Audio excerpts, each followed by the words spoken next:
otra que promueve el Centro Democrático, tengan la obligación de asistencia. A punta de mermelada. La caprichosa asistencia o la ausencia de los candidatos presidenciales de Colombia en los debates públicos que se organizan antes de la primera y segunda vuelta llevaron a un congresista a presentar un proyecto para regularizar esta situación. Gustavo Monge. Mónica, el representante David Racero radicó antes de las vacaciones de fin de año un proyecto que obligaría a los aspirantes a la presidencia a presentarse en los debates sin ninguna disculpa válida. En todas las elecciones de las décadas recientes, uno o dos candidatos se han negado a discutir con sus rivales. Los candidatos presidenciales que lideran las encuestas suelen dejar de asistir a los debates, privando a los electores de conocer sus ideas y sus propuestas antes de las votaciones generales.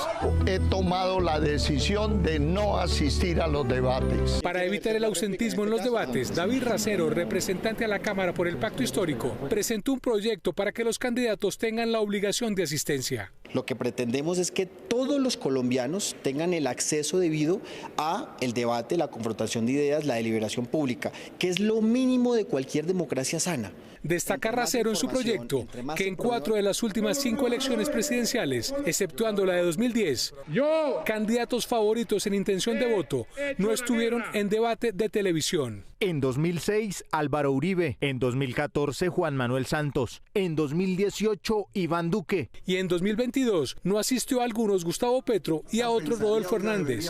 Y el debate nunca se pudo concretar para la segunda vuelta presidencial. Es de lo más profundo en términos democráticos.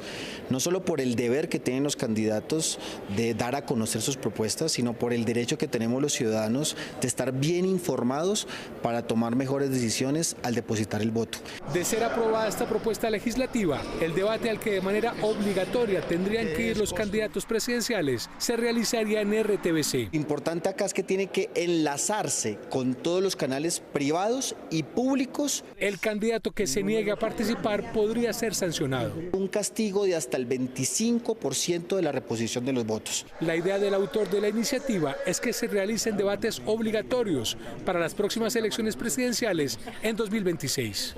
La congresista Jennifer Pedraza aseguró que la aprobación de la ponencia de la reforma a la salud esta semana fue conseguida mediante mermelada del gobierno, pero no especificó los detalles de su denuncia. Gustavo Monge. María Fernanda, los congresistas que la aprobaron niegan haber recibido favores del gobierno. Le pidieron que entregue pruebas si las tiene a la Corte Suprema de Justicia o que en su lugar se abstenga de utilizar las acusaciones de mermelada para atacar sus argumentos. Ha sido aprobado el informe de ponencia de este proyecto de ley. La reforma a la salud avanzó en la Cámara de Representantes al ser aprobado el informe de la ponencia positiva. Un acuerdo nacional no se hace con jugaditas. Sin embargo, para algunos congresistas, este paso fue consecuencia de una práctica utilizada por los gobiernos. Yo creo que esta votación fue a punta de mermelada. La representante Pedraza puso incluso en duda la subcomisión creada de manera cuestionable. Lamentablemente no se permitió que la Cámara de Representantes discutiera la conformación de la subcomisión, sino que se hizo arbitrariamente a arbitrio del presidente. Mientras el presidente Andrés Calle del Partido Liberal prefirió no atender a Noticias 1 para indagar por este señalamiento, otro de sus compañeros de bancada, Germán Rosso, respondió desde Arauca. Acá no podemos estar satisfaciendo los intereses de quienes no estén de acuerdo con alguna iniciativa para de una manifestar que es mermelada cada vez que se aprueba algo. La bancada de gobierno también respondió a la representante Pedraza. Si hay algunas pruebas contundentes que prueben esta transacción, deben ponerlas ante la Corte Suprema de Justicia para que los presuntamente implicados respondan. Los representantes señalaron que lanzar juicios sin pruebas hace daño a la democracia. Enrarecer el trámite. Eso no está bien ni para el Congreso ni para los colombianos.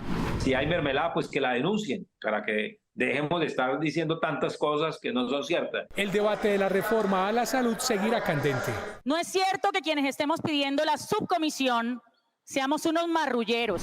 Que la reforma la vuelvan blandengue, tibia, fajardiana, para poder de que se apruebe en la plenaria. Para el viernes 29 de septiembre está previsto que se radique el informe de la subcomisión, pero algunos sectores de oposición solicitarán más tiempo para hacerlo. Pero a los congresistas que tramitan el proyecto que reduce el cobro del predial a aquellos cuyo valor real supera por mucho el que venían declarando, les ha quedado difícil explicar que la ley será un beneficio y no un perjuicio para los contribuyentes. Gustavo Monge. Mónica, la ley que se discute sustituye otra que promovió el Centro Democrático, que significó el cobro automático de los impuestos sobre el valor actualizado de los predios y que aún tiene defensores en el Congreso. Posiciones encontradas generó en la Cámara de Representantes el proyecto de ley que radicó el gobierno para modificar los límites del incremento del impuesto predial. Mientras para el Pacto Histórico se advierte como una necesidad esta iniciativa, para el Centro Democrático derivará en aumentos de este impuesto. Que sí tiene unos principios de equidad, tiene unos principios de progresividad y unos principios que van a permitir que se pueda realizar una aplicación y establecer unos topes en cuanto a la actualización catastral y el impuesto predial. Hay una voracidad fiscal al pretender aumentar los impuestos prediales como consecuencia de la actualización catastral, lo que convoca en un aumento vertiginoso de los impuestos prediales. La ley radicada por el gobierno contempla incrementos de hasta un 300% en el predial en zonas que no suman el 5% del total de predios en Colombia. ¿Cómo así que 500 millones de pesos pues es el valor muy alto de una propiedad? ¿Cuánto vale un apartamento en Bogotá, en cualquier parte de Bogotá? O en Medellín, o en Cali, o en Pereira. Bogotá, Medellín, Cali y Pereira tienen actualizado el catastro de manera que no habrá mayores impuestos por actualizaciones en estas capitales. El proyecto sí tiene unos principios que van a permitir establecer, digamos, o lo que ellos quieren establecer son unos límites para que, no se incremente mucho más, como se ha visto con esta ley 1995, que llegan topes hasta del 5.000, del 1.000, del 3.000% el valor del impuesto predial. Sobre una posible expropiación a raíz de este impuesto, se pronunciaron los representantes.